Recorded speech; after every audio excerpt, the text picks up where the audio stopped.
Welcome to the channel. It's MK, the Queen of Mercine, here to talk about the plant that makes my world go round, cannabis.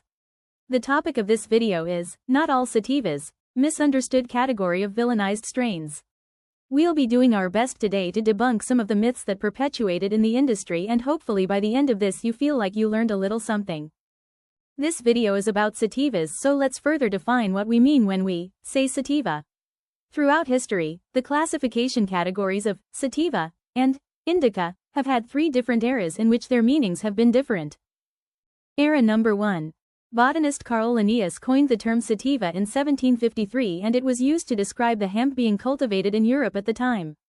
In 1785, naturalist Jean-Baptiste published a description of a second species of cannabis in Afghanistan, India, Pakistan, and Turkey that offers drug-like effects, indica. American legislators often still use cannabis sativa to refer to hemp.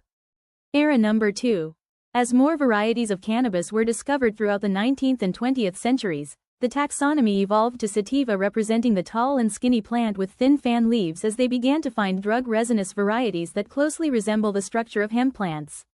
These plants were found primarily in hotter, drier climates with long sunny days like Africa, Central America, Southeast Asia, and portions of Western Asia. Indica kept relatively the same definition it had before, relying also now on the short and bushy stature with chunkier fan leaves. Cannabis ruderalis was also discovered, but is hardly talked about as it is hardly used for recreational or medical purposes because it doesn't contain very much THC or CBD. It was mainly bred with other plants to decrease growing plus flowering time, as well as to make plants shorter for indoor growth. Era number 3. The era we are currently in. There are hardly any genetically pure sativas or indicas left, as plants have essentially all been hybridized or combined in some way. Pure sativas were known to offer effects like a head high, uplifting, energizing, stimulating, as well as potentially racy and panic-inducing. Pure indicas were known to be more of a full-body high that is relaxing, calming, sedating, and pain-relieving. The industry has now co-opted these descriptions and associations as a way to describe the effects users are likely going to feel. This changing of how we use these nomenclatures contributes to why the conversation of sativa versus hybrid versus indica can be confusing and sometimes contradictory. So now that we've squared away that topic, let's keep in mind that going forward in this presentation, when we say sativa, we are referring to era number 3 sativas, dictated as such due to their potential effects. Sativa strains are known in the industry for their higher THC content as well as their uplifting and energizing effects.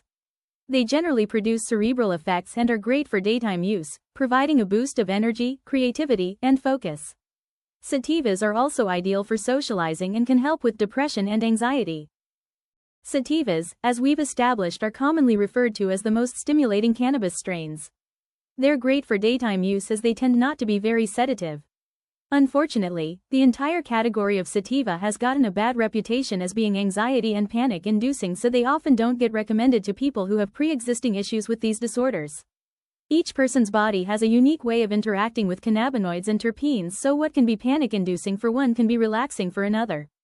There are plenty of sativa strains that can offer great anti-anxiety effects, so it is important for us to break down this misunderstanding so that we can open a new world of benefits to yourself if you are hesitant about trying sativas. There are two cannabis families that produce cultivars that are usually considered sativa or sativa-leaning hybrids and have been shown through decades of use to be more likely to induce anxiety, tachycardia, which means rapid heartbeat, and often panic even in smaller doses. This is a key point of understanding because, as we know, too large of a dose of THC of any kind, no matter if it is sativa or hybrid or indica, can induce anxiety. First we have the hazes. They cropped up around the 1960s and 70s in California, bred by men now known as the Hayes brothers.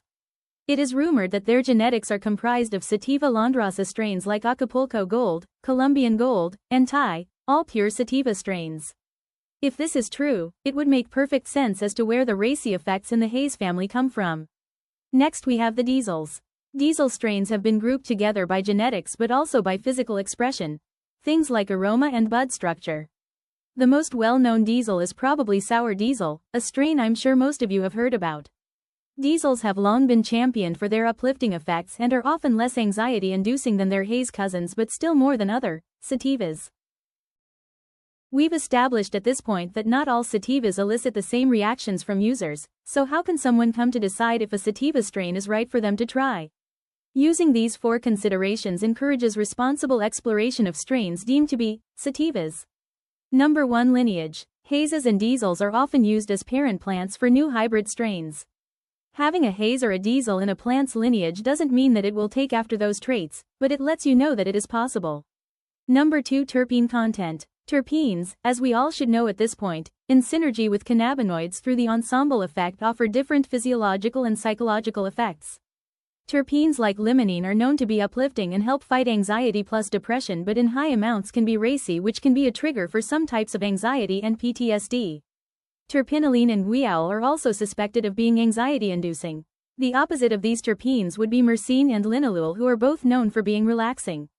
A sativa with high amounts of these two are going to be a more appetizing option for a nervous sativa newbie. Number 3. Cannabinoid content. Too much THC can cause anxiety and panic, no matter what the strain.